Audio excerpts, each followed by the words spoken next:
חבר'ה, אני רוצה להגיד שאין לנו בעיה לא עם ערבים, לא עם יהודים,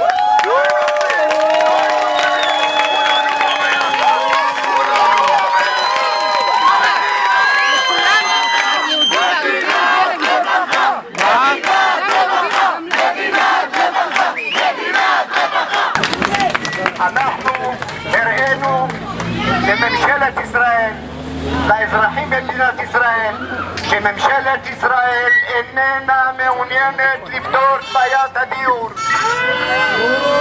ישנה במדינה אלפי בניינים כאלה שעומדים ללא שימוש, בניינים כאלה שיכולים לתת פתרון זמני, יכולים לתת פתרון ארעי למשפחות. החגים קרבים, אנשים לא יודעים מה הם הולכים לעשות לקראת החורף, ועדיין המערכת הפוליטית איננה מגיבה. לוד דורשת דיור ציבורי! לוד דורשת דיור ציבורי! לוד דורשת דיור ציבורי! לוד דורשת דיור ציבורי! לוד דורשת דיור ציבורי! ערבים, יהודים, אתיופים, רוסים, מוסלמים, נוצרים, כולם דורשים דיור ציבורי!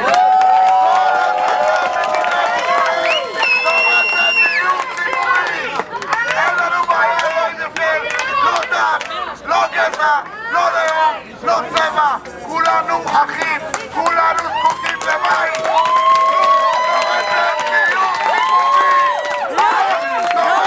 דיור ציבורי! העם דורש דיור ציבורי! העם דורש דיור ציבורי! העם דורש דיור ציבורי! העם דורש דיור ציבורי!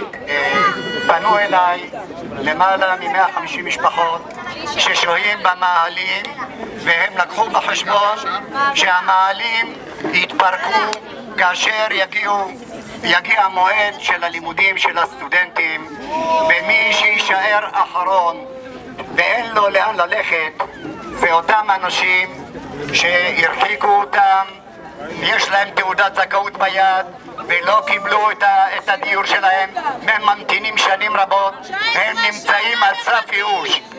ובפנייה שהם פנו אליי אמרו לי, ראובן, אנחנו מבקשים ממך בכל לשון של בקשה, אנחנו רוצים למסור את התעודות זהות שלנו, אנחנו רוצים למסור את התעודת זהות שלנו ולפנות לאו"ם להכיר בנו כפליטים בתוך מדינת ישראל.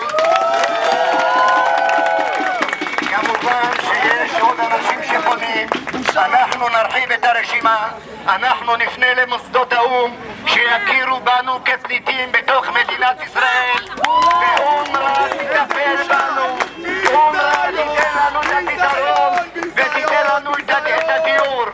אנחנו אומרים פה לראש הממשלה, הנה לך גורמים חיצוניים שמוכנים לעזור לנו, אנחנו פה תושבי מדינת ישראל לא מקבלים פתרון, אנחנו נפנה לאו"ם ונכריז על עצמנו כפליטים בתוך מדינת ישראל.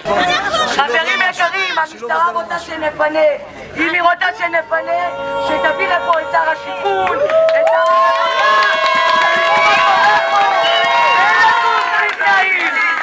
אנחנו לא זזים מכאן,